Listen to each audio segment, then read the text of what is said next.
El episodio de hoy de Sin Credencial es un episodio un poquito diferente porque va a ser tipo monólogo. Al parecer yo soy el único que está disponible esta semana de Sin Credenciales. Yo no sabía a eso. Y hoy vamos a hablar sobre un caso que me parece muy interesante porque es de mano negra. Y ustedes dirán, Irving, ¿qué es mano negra? ¿Qué es eso? ¿No es una enfermedad? No. La mano negra, en verdad, es un estadounidense de familia mexicana llamada José Manuel Martínez, en el cual fue uno de los asesinos, o sea, a sueldo, más buscados por la FBI. Y el día de hoy yo voy a estar contando, narrando su historia y bueno, y viendo la opinión de ustedes en los comentarios. Así que vamos a arrancar por pedazos. José Manuel Martínez nació en 1962. Él nació en California, Estados Unidos, California, México, Estados Unidos, y muy temprano se fue a México, para ser más específico, hasta los 11 años. Después de esos 11 años que se crió con esa cultura mexicana y aprendió español una gran parte de su vida, vuelve a California, le voy a confirmar, a Early Mart, que es una zona muy, muy pobre en Estados Unidos, en California, es una granja. ¿Por qué? Bueno, el señor Martínez, vivía con su padrastro y su mamá, y su padrastro trabajaba en la industria de vino. Él controlaba y administraba a diferentes granjeros y él vendía productos en el sector del vino, pero su principal dinero no venía de ese sector. El papá del señor Martínez, mano negra, en verdad tenía un secreto oscuro y era que vendía y traficaba droga. Él por mayor él movía dinero y conseguía así a través de vendedores y él mismo la distribuía de droga y ahí de camino hacía un dinero y tenían una buena calidad de vida. Y el hecho de que, aunque vivían en una zona muy pobre, tenían buen dinero y no se investigaba mucho por la zona. El señor Martínez, niño José, de 11 a 14 años, que estaba ahí disfrutando mucho por la vida, no tenía nada que ver con ese mundo de la droga. Tal vez le causaba un poquito de interés por lo que era un niño. Y él siempre fue un niño muy carismático, muy humilde, muy amable, muy feliz y muy positivo. Él le gustaba y veía la vida de la mejor forma. Y eso es lo que contaba todo el mundo que lo conocía en esa edad. Hasta que llegó los 14 años. Verán, el señor José tenía una ventaja muy grande. Era que él era un niño, ¿verdad? Ya por cierto, ya eso no crea sospecha. Y segundo, que él era bilingüe. Él podía hablar muy bien los dos idiomas y se manejaba tanto en inglés como en el español, lo cual era una ventaja muy buena para poder traficar. Su padrastro vio eso y dijo, wow, esta es la perfecta oportunidad para yo poder traficar de una forma más segura. Y era que él, a los 14 años, le dio a José un paquete de cocaína y lo montó en un autobús a llevarlo. Después de ver el excelente éxito y el rotundo éxito que tuvo ese primer packaging, por así decirlo, tráfico, él decidió seguir haciéndolo más a menudo. Y poco a poco Martínez fue incalcándose en esa vida de lo que viene siendo el mundo de la droga. Al punto de que su padrastro, le dio su propio vehículo para él poder ser mucho más efectivo. Y ahí fue poco a poco él desarrollándose hasta que llegó un problema. Y fue que un día la policía llegó a esa granja, tocó la puerta y de repente metió preso al padrastro. Al investigar la casa encontraron 1,5 kilos de heroína, y armas ilegales. Por ende, el padrastro estaba preso. Esto creó un cierto tipo de desequilibrio en lo que viene siendo la casa. José, o sea, Martínez, o Mano Negra, como quieran decirle, tuvo que adaptarse y comenzar a madurar mucho más temprano de lo habitual, debido a que ella era el hombre de la casa. Él, junto a su hermana Cecilia y su mamá, eran los que desarrollaban toda esa área y la vida se le complicó mucho. Pero lo donde se volvió mucho más difícil fue cuando José cumplió 16 años. Verán, Cecilia estaba conociendo a un hombre. Y el hombre en verdad vivía en una zona un poquito lejos de donde estaban actualmente. Era en Índigo y él también en Early Heart, tomaba su tiempo. Y Cecilia le pide un favor a su hermano. Como ustedes sabrán, ya su hermano sabe manejar, aunque tenga 16 años, porque manejaba para poder traficar sustancias. Así que le pide el favor de, tú me podrías llevar a donde este hombre que estoy conociendo, me encantaría poder conocerlo bien y yo verlo en persona. Y José dice que sí, Martínez dice que sí, la lleva y ahí se ve con el hombre y automáticamente se da cuenta que un tigre un poquito más mayor de la cuenta, aunque Cecilia también es mayor de edad. Y Martínez tiene esta sospecha. Cuando digo Martínez también me refiero a José. Él tiene como que esta sospecha de que algo no anda bien. de que hay algo que es muy raro, de algo que debería, no está cuadrando. Y él vuelve a su casa. Al final del día, Cecilia es una adulta y ella sabrá qué es lo que tiene que hacer. ¿Qué pasa? Cecilia nunca vuelve a aparecer. Y poco tiempo después, se dan cuenta de que Cecilia fue asesinada y violada por esos hombres, porque eran 3 hombres que ven esa casa. Cuando Martínez se da cuenta de eso, él queda asombrado, él queda en shock. Y la policía va y lo cuestiona para poder ayudar con el caso. Sin embargo, Martínez, a propósito, dice muy poca información, pero muy poca información. Tanto así, es tan poca que no ayuda para nada al caso. Y ustedes se preguntarán, Irving, ¿por qué entonces él diría tan poca información si es lo que debería ayudarlo? Porque ese fue el día que la vida de Martínez cambió por completo, en el 78, donde él decidió que con sus propias manos iba a vengarse de su hermana y de lo que le hicieron. Él fue a la casa, tocó la puerta, vio a los 3 hombres y los mató a los 3. Por alguna razón, en la escena del crimen no pudo ver suficiente evidencia para encontrar que fue él y él se salvó. Pero en ese momento, José Martínez cogió un odio tan grande por todo lo que viene siendo violadores y abusadores que decidió comenzar a investigar, estudiar y comenzar una línea de vendetta contra toda esa persona por la zona que hicieran algo parecido a él. Y el año siguiente comenzó a ejecutarlo. Verán, ya teniendo esa práctica, ¿verdad?, que teníamos, y bueno, lo del asesinato fue en el 77, lo del 78, perdón. A José le llegó una información al señor Martínez de que de un amigo de él, su hermana fue violada y asesinada, bueno, por un violador. Cuando el señor Martínez escucha esta información, José, él dice, oh, qué interesante. Te voy a decir algo, te voy a hacer una proposición. Dame $500 en ese tiempo y yo me voy a dar la tarea de asesinarlo por ti, para vengar. El hombre, su amigo, aceptó. Esta persona que decidió matar era el señor David Bedoya. Ese fue el primer asesino a sueldo, o sea, el primer asesinato que hizo por sueldo el señor Martínez. Y ahí fue que poco a poco fue comenzando. Él tenía como una lista, una death list de personas que él decidió matar. Y él comenzó esta pequeña vendetta de matar a cierto tipo de personas que no le gustaban y que él fue investigando. Hasta que en 1982, un hombre de un cartel, se dice que alegadamente que fue del cartel de Sinaloa, se interesa mucho por el señor Martínez, porque ve que tiene una buena tarea, comienza a hacer una reputación y como que se está volviendo muy bueno en su trabajo. Toda la vida, y se le conoció, nunca se supo su nombre, se le decía Mr. X. Mr. X en 1982 viene y le propone, a través de un contacto, a Martínez de que, ¿por qué tú no trabajas para mí? Verás, yo tengo este problema en el cartel donde hay mucha gente, porque los carteles, para aquellas personas que no funcionan y no tengan esa idea, el concepto es el siguiente. Yo consigo mercancía, yo esa mercancía se la doy a un grupo de vendedores para que la vendan en el mercado, en las calles, y ellos me tienen que pagar un dinero y ellos se quedan con una parte. Pero muchas veces en ese mercado son muy mala paga. Tal vez porque no pueden venderla, o tal vez porque se la quedan para ellos mismos la consumen, o se gastan ese dinero para ellos. Por múltiples razones, constantemente se pierde mucho dinero y no se paga el dinero que de verdad se le tiene que proponer.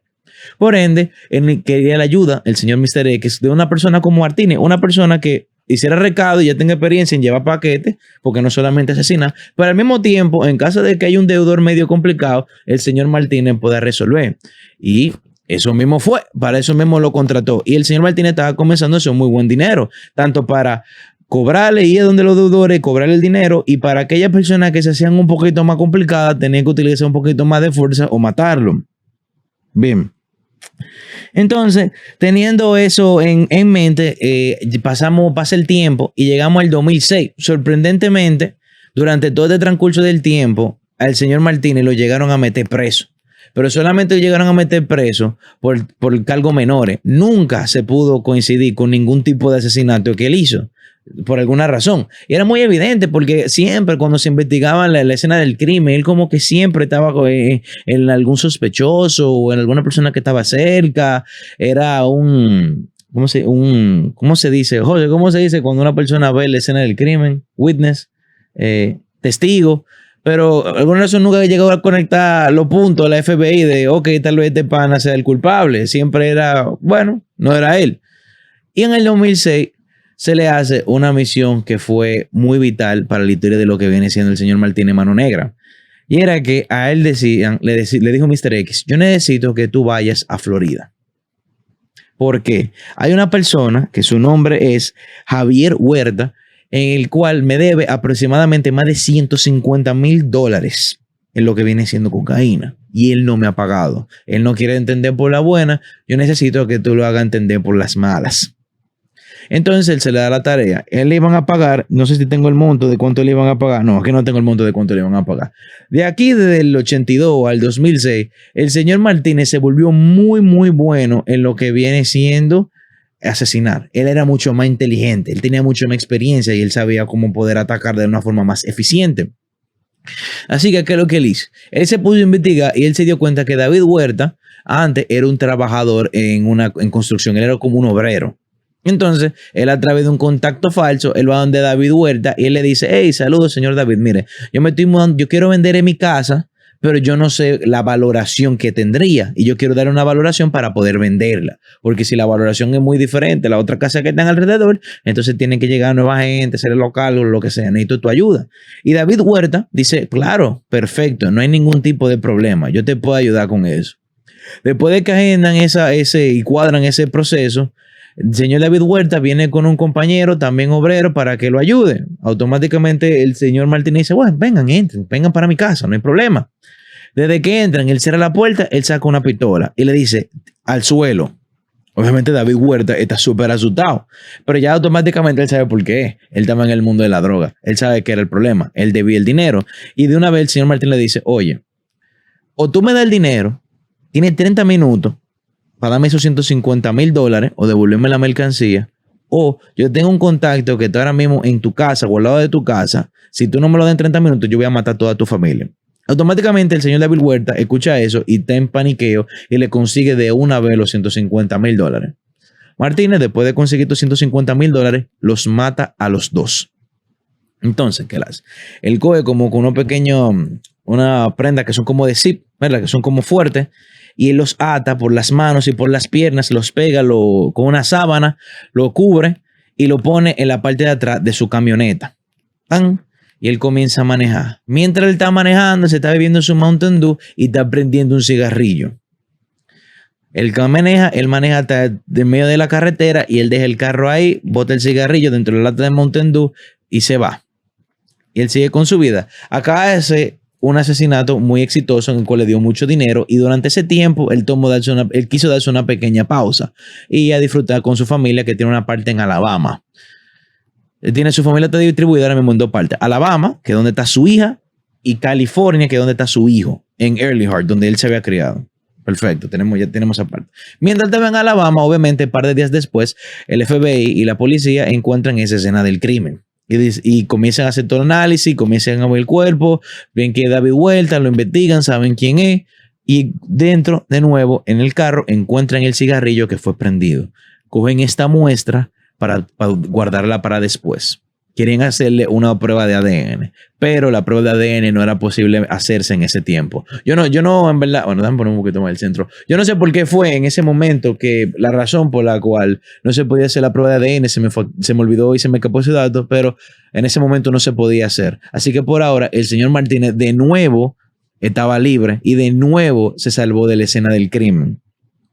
Y fue pasando el tiempo, déjame confirmar, fue pasando el tiempo hasta que llegamos al 2009, donde de nuevo al señor Martínez se le hace se le pide otro trabajo de asesino a sueldo, que es que necesita que maten al señor Joaquín Barragán y le van a pagar por ese asesinato $8,000. Eso fueron 3 años después. Obviamente hubieron más asesinatos en el promedio, pero yo estoy diciendo nada más los asesinatos más importantes. Yo voy a decir al final cuánta gente de verdad él mató. Cuando llegamos ahí, es lo que hace de nuevo. Ustedes saben que el señor Martínez, mientras fue matando, fue aprendiendo y comenzó a ser mucho más inteligente. Entonces, ¿qué es lo que hizo? Él fue a donde diferentes mujeres, a varias personas le hizo esta propuesta, hasta que una aceptara. Mira, yo necesito que tú te hagas pasar como que tú le vas a comprar droga a este señor.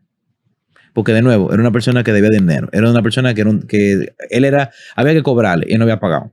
Yo necesito que tú te hagas pasar como que tú le vas a comprar droga. Y justo en un momento yo te voy a dar un cue para que tú salgas corriendo. Y eso es lo único que tú tienes que hacer. Una mujer aceptó, obviamente él le pagó y eso mismo fue lo que pasó.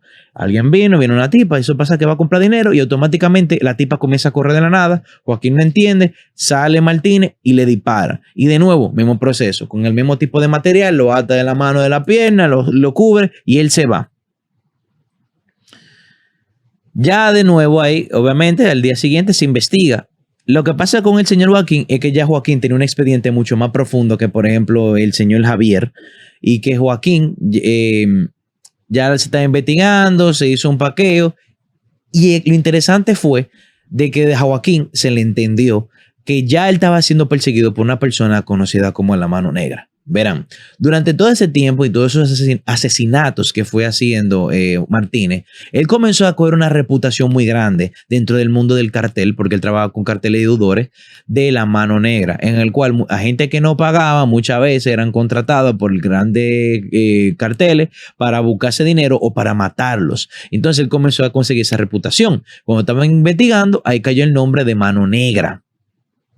Y de nuevo estaba siendo vinculado con el señor Martínez a través de diferentes personas, diferentes testigos. Y lo que de verdad le dio esa información como que final para poder tomar acción fue el hecho de que a una de las chicas fue y testificó el hecho de que había un hombre, que es el señor Martínez coincidencialmente, el cual me había pedido como favor y me iba a pagar dinero de yo pedir hacer eso, una venta falsa. O sea, yo decirle que voy a comprar, salí corriendo y que me vaya. Salí corriendo, me vaya y él le entra a tiro. Entonces dijeron, perfecto. El señor Martínez es alguien posible en el cual podemos tomar acción. Y el FBI, aunque no tenía información concreta, como sea, quería atacarlo, quería buscarlo porque este hombre ya tiene una reputación muy grande. Y eso mismo fueron a su casa automáticamente y lo van a meter preso. Pero algo interesante que hizo el señor Martínez, que la FBI se dio cuenta, fue que justo antes de meterlo preso, él sacó la tarjeta SIM de su celular y se la tragó rápidamente. Y es porque esa es la única información, la única evidencia que en verdad podía meterlo preso o hacerle un daño. Y él ya la había tragado, ya no había nada más por donde atacarlo. Independientemente, de nuevo, lo llegaron al cuartel de policía, le hicieron una investigación, le hicieron un interrogatorio, él negó absolutamente todo, pero lo metieron preso por 1 año y medio porque parece que cuando las otras veces que lo habían metido preso por poco tiempo, él no había cumplido una parte de la libertad condicional que le habían dado y la estaban incumpliendo y lo metieron preso por eso. 1 año y medio después, él sale de prisión, pero hay un problema. La policía cautó mucho por ejemplo, el vehículo que él tenía, que era una Tahoe, una Suburban, y otro artículo que era muy importante y valioso para él, y ahí fue que él decidió como que sí. Él decidió hablar de qué es lo que él hacía, que él prácticamente lo que recolectaba dinero para un cartel, le dio esa información y a cambio le devolvieron todas sus cosas. Que ya era información que se sabía, obviamente no se delató porque ya lo habían metido preso por eso antes, pero él dio un poquito de información relevante. Y después de eso, en verdad, el señor Martínez tuvo una vida tranquila. O sea, obviamente 2 o 3 años después, él se retiró por completo y él tenía 51 años, ya sus hijos tenían hijos, o sea, que ya él era abuelo y él quería como que pasar como que esta etapa de retiro. Él estaba pasándola bien con su nieto, gozando la vida en Alabama. Y durante ese proceso, él estaba tranquilo, pero se le presentó una oportunidad. Un amigo del esposo de su hija estaba teniendo como que un problema con deuda. O sea, estaba buscando un deudor. De nuevo, en ese mundo de la droga. Parece como que estaba medio metido. Y él lo que aprovechó y dijo, ¿tú sabes qué? Yo te voy a ayudar con eso. Yo tengo experiencia. Yo te voy a ayudar. ¿Pero por qué él hizo eso? Porque él quería saber, a través de ese tercero, si información del esposo de su hija. A ver si el esposo de su hija era suficientemente, o sea, un buen esposo y no le estaba haciendo ningún tipo de daño. Simplemente quería saber. Y él va donde ese chamaquito a ayudarlo. Y están hablando, están chelchando, lo que sea, están pasándola bien. Ellos 3 eran amigos. Y mientras están teniendo una conversación tranquila, mientras están en ese proceso, él le pregunta al pana que está al lado, le dice, mira, una pregunta. Y él se llama José. También. Tengo que confirmar el apellido. Déjame ver si yo le puedo confirmar el apellido. Wow. Lo voy a poner aquí en pantalla porque no me acuerdo el apellido, perdón. pero el hombre se llama Ruiz. Él le pregunta, mira, ¿y el esposo de...? O sea, él no lo dice así, nada más lo dice por el nombre. ¿Y qué lo ve con el esposo? O sea, ¿cómo él es? Imagínense cuando digo el esposo, estoy diciendo el nombre. No, en verdad él está muy bien, él en panameño, tranquilo. ¿Y cómo él es con su esposa? No, él es muy bien con su esposa, pero el problema es que esa esposa es una desgraciada, es una mala madre, es una asquerosa, esa mujer da vergüenza. El pana no sabía que estaba hablando con el papá directamente, y mucho menos sabía que el papá era un asesino a sueldo. Entonces, el viejo se queda tranquilo. Ok, perfecto. Y en ese momento, él decide salir de su retiro y hacer un último asesinato. A matar a Ruiz, el pana que asqueroseó a su hija. Así que lo tuvo pendiente. Un par de meses después, él agendó como que una pequeña salidita. Porque no salimos, yo, el esposo, ¿verdad? Y el amigo del esposo, y vamos para el parque. Vamos en la noche en el parque, tranquilo. Vamos a pasarla bien, gozando de la vida. Y ellos aceptan y comienzan a manejar, están manejando tranquilo por el parque y de repente el esposo se para, frena en seco, bueno, cuando llegan al parque. Él sale y cuando están los dos ahí tranquilos, esperando que el esposo salga, le saca la pistola y le pega 2 tiros en la cabeza al amigo del esposo. Y le dice, no, primero él dice, ese que tú hablaste era mi hija, papá, le pega 2 tiros. El esposo se queda en shock, él no puede creer lo que él acaba de ver. Él está sorprendido por completo. Y sin saber qué hacer, viene Martínez y le dice, maneja y tú no viste nada y no puedes decir nada. Y comienzan a manejar. El esposo tiene mucho miedo. Porque viendo cómo actuó este pana de la nada y le pegó 2 tiros simplemente por hablar mal de su hija, él no quería meterse en ningún tipo en el medio. Él lo que tenía miedo de que le pasara cualquier cosa a él. Así que siguieron manejando y él se hizo el loco y se quedó callado. Cuando fueron a investigar la escena del crimen, ¿verdad? Se dieron cuenta que el pana que había matado tenía una factura de Walmart. Entonces la factura de Walmart, ustedes saben que dicen la hora y el día que se hizo esa transacción. Entonces la FBI chequeó por la cámara y cuando vieron, estaban chequeando la cámara, vieron que el amigo del esposo estaba con el esposo. Entonces el FBI automáticamente asumió que el que lo asesinó fue el esposo y lo metió preso al esposo. Martínez se volvió a salvar de otro caso. El esposo, ustedes dirán, pero seguramente él habló. Él no habló porque tenía miedo de que le pasara algo. Él vio cómo este pana le metió 2 tiros de la nada. Él no va a hablar, ¿entienden? Entonces ahí sigue la historia y de nuevo Martínez se salva y él ahora decide irse para California, donde está su hijo. Recuérdense que la hija estaba en Alabama con su esposo y el hijo estaba viviendo en California, donde se crió Martínez.